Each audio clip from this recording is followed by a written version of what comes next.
Bem-vindos mais uma vez, turma do sétimo ano. Hoje a gente termina o módulo um do nosso livro, tá? Com a parte o que eu estudei, que vai se referir aí a 267 a 270 do nosso livro. Então a gente vai comentar basicamente os, os tópicos que nós vimos dentro da ecologia, dentro da cadeia alimentar, dentro dos ecossistemas, dentro dos biomas, não é, terrestres e os biomas brasileiros, tá? Para que a gente feche o nosso módulo um e vá consecutivamente para o módulo 2, na qual serão abordados sobre os animais, tá? Que em breve a gente vai ter outra aula relacionada a isso. Então hoje a gente fecha aqui esse módulo da 267, tá? Espero que vocês estejam bem em casa. Em breve a gente vai estar fisicamente juntos, tá? E vamos complementar o que falta no nosso livro. Caso eu não esteja com o livro, Rogério, eu faço o quê? Coloca a data, coloca a resposta no teu caderno, consequentemente depois será passado isso para o livro. Então a gente tem aqui o seguinte: os ecossistemas podem ser terrestres ou aquáticos.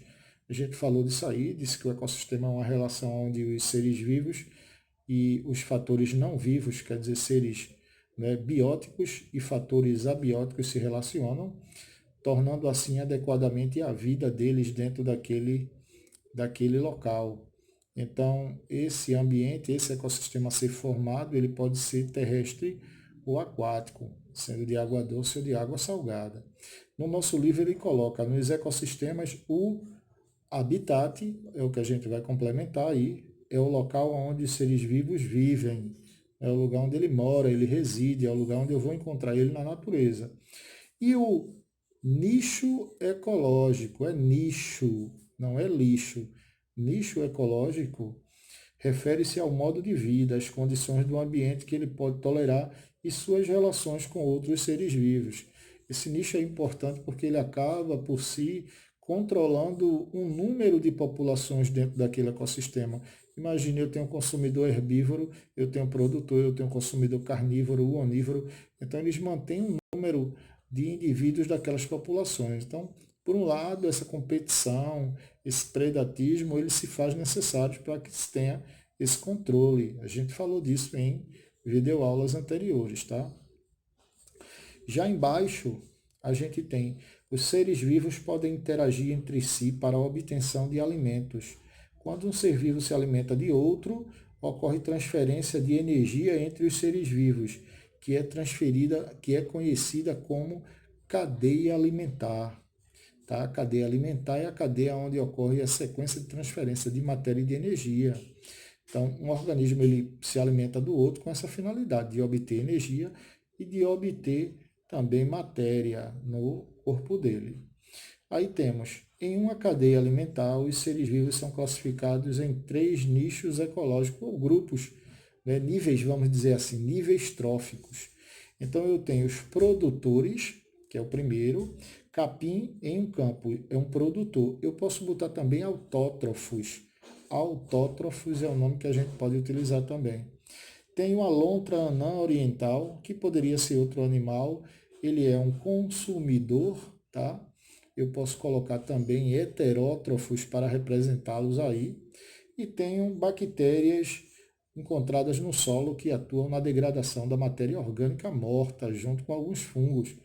Esses aí são sapróbios ou decompositores. Então eu posso usar sapróbios ou decompositores para esse grupo dentro de uma cadeia alimentar, tá? Lá abaixo a gente tem o conjunto de ecossistemas semelhantes, é chamado de bioma. A gente vai colocar aí bioma. E aí a gente viu alguns biomas que o bioma vai ter como característica os animais que vivem ali, a flora que existe ali e os fatores que agem sobre ele. Tá? Então esse bioma é característico geralmente de um lugar ou de alguns lugares exclusivamente. Quanto aos biomas terrestres que a gente vai encontrar no planeta, a gente vai ter a tundra, a gente falou dele, a floresta boreal, aí ele colocou floresta temperada decídua, e os campos. Dentre isso estão faltando três biomas para a gente colocar. O primeiro, embaixo da floresta boreal, a gente tem a floresta tropical. Vamos colocar aí, primeiro quadradinho, floresta tropical, tá? Quem não colocou, coloca. E abaixo da floresta temperada decídua, eu tenho para colocar savanas e desertos. Savanas. A gente vai dando continuidade agora para trabalhar ainda na página 267 com os principais biomas brasileiros. Tá? Os principais biomas brasileiros, a gente tem o Cerrado, seria o primeiro, né, a ser colocado. Embaixo do Cerrado a gente tem a Floresta Amazônica, a Mata Atlântica, tem o símbolo, né, que é o Pantanal, que a gente vai colocar aí. Vem os Campos Sulinos, que já tem, e vem a Caatinga, que é característica aqui do nosso Nordeste, tá? Então, nos biomas brasileiros, a gente vai colocar, adicionar, na verdade, Cerrados, Pantanal e Caatinga. São três que a gente coloca aí na página 267.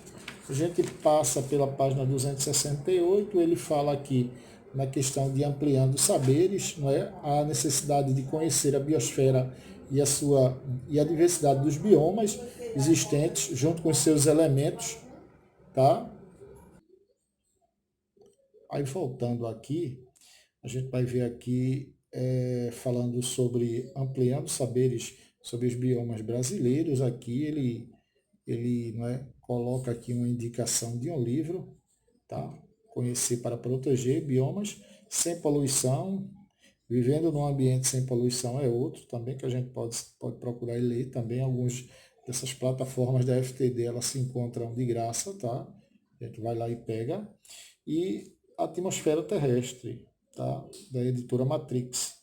É uma oportunidade da gente aproveitar esse período aí também e ampliar o conhecimento, tá?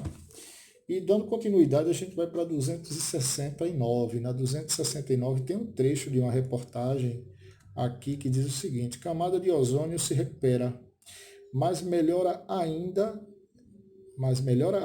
é irregular.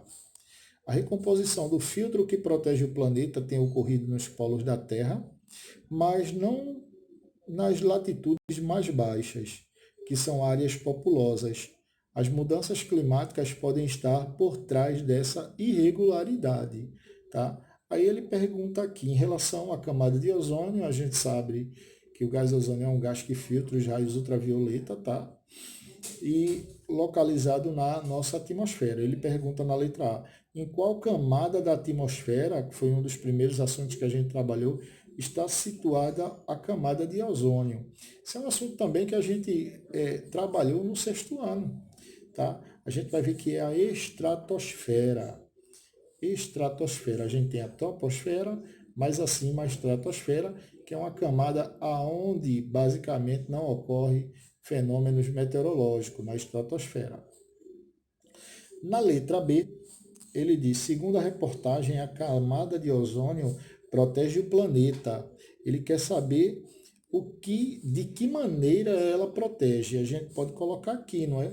Que ela absorve parte dos raios ultravioleta emitidos pelo Sol, tá? Absorve parte dos raios ultravioleta emitidos pelo Sol. Então ela atua, na verdade, como uma barreira, não é? Ela deixa passar apenas os raios solares necessários para a sobrevivência dos seres vivos. Então ela faz esse intercâmbio. Então, se não houvesse essa camada de ozônio, o que é que aconteceria?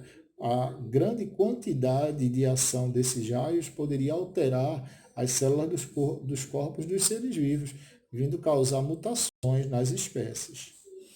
No segundo, ele bota aqui uma leitura de imagem, bota veículos em uma avenida aí em São Paulo, tá? E ele diz, muitas atividades humanas são responsáveis pela emissão de partículas poluidoras do ar atmosférico. Podemos citar como exemplo a utilização de veículos automotivos, poeiras, indústrias e entre outros. Cite 3 atitudes do cotidiano que contribuem para a qualidade do ar atmosférico. De que maneira a gente poderia fazer melhorar o ar atmosférico, as condições do ar atmosférico? Então a gente pode botar aqui, ó, utilizar o transporte coletivo, né? A utilização do transporte coletivo, ele levando um único automóvel, né? Levando um grande número de pessoas, também ia produzir menos gases tóxicos pelos veículos automotores. O grande problema nosso é a qualidade desse transporte público, que fica a desejar. Mas seria uma maneira de contribuir à qualidade do ar atmosférico, né? Utilizar transporte coletivo. Outro é economizar energia elétrica. O consumo de energia elétrica também é importante, né? Ter essa economia. Andar com veículos alternativos, vamos dizer assim. Então, vamos supor, de bicicleta, de outro veículo alternativo, como. é, Aí ele pergunta aqui na letra B, em sua opinião, o ar de sua cidade é poluído? Bom, a gente tem que avaliar o que é, logicamente, na cidade, devido às queimadas, veículos automotores têm um teor de poluição, não é? Então, podemos botar que sim. Podemos ainda ir num site do CPRH ou DENIT, que lá ele vai nos indicar a qualidade do ar, certo? Indo para 270, na página 270, ele coloca o seguinte: os povos indígenas dependem dos recursos da floresta para sobreviver. Dela utilizam parte de plantas para alimentação e fins medicinais, consomem a carne dos animais silvestres, extraem mel, entre outros recursos. A floresta também é importante para a cultura e a espiritualidade desses povos. Aí ele pede aqui para conversar: as florestas são importantes apenas para os povos que nelas habitam? Não é? Lógico que não, nesse caso, né? A floresta ela não é importante só para os povos que habitam. As florestas, na verdade, são importantes para todo o planeta, né? E os seres que nelas vivem, pois as florestas elas têm uma grande influência no clima, tá? Então, eles contribuem à manutenção do efeito estufa. Então, por isso que ela é importante assim. Na letra B, as florestas tropicais podem ser classificadas como um bioma? Por quê? E ele pede para a gente dar um exemplo. Sim, né? Pois as florestas tropicais não são específicas de um lugar, podendo ocorrer em diferentes regiões do mundo, que apresentam características semelhantes entre si. Tá? Então, sim, pois as florestas tropicais não são específicas de um local, podendo ocorrer em diferentes regiões do mundo, que apresentam características entre si. Essa seria a resposta da B do terceiro questão. E o quarto, ele diz: com base nas informações sobre os animais, responda. A gente tem dois animais aí, e ele bota: o lobo-guará e o tamanduá-bandeira possuem o mesmo habitat e o mesmo nicho ecológico? Explique.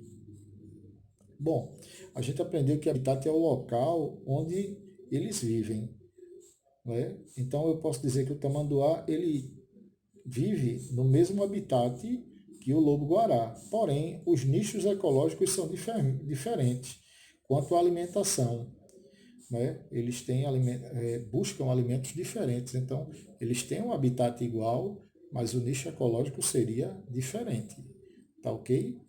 Então a gente fecha agora a 270, termina ela, tá?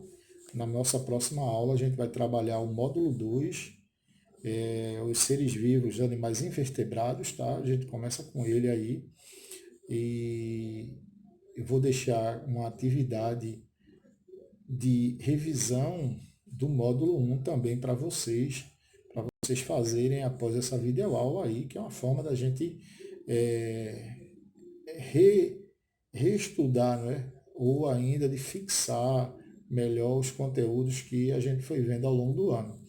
Vocês vão fazer essa outra que eu vou colocar aqui e vocês mandam por e-mail. Pessoal, gente, as primeiras videoaulas tiveram um probleminha dela com o Google Drive, tá? Eu tirei essas videoaulas e coloquei novamente, coloquei outro código lá, está liberado lá para caso alguém não teve acesso a essas videoaulas verem.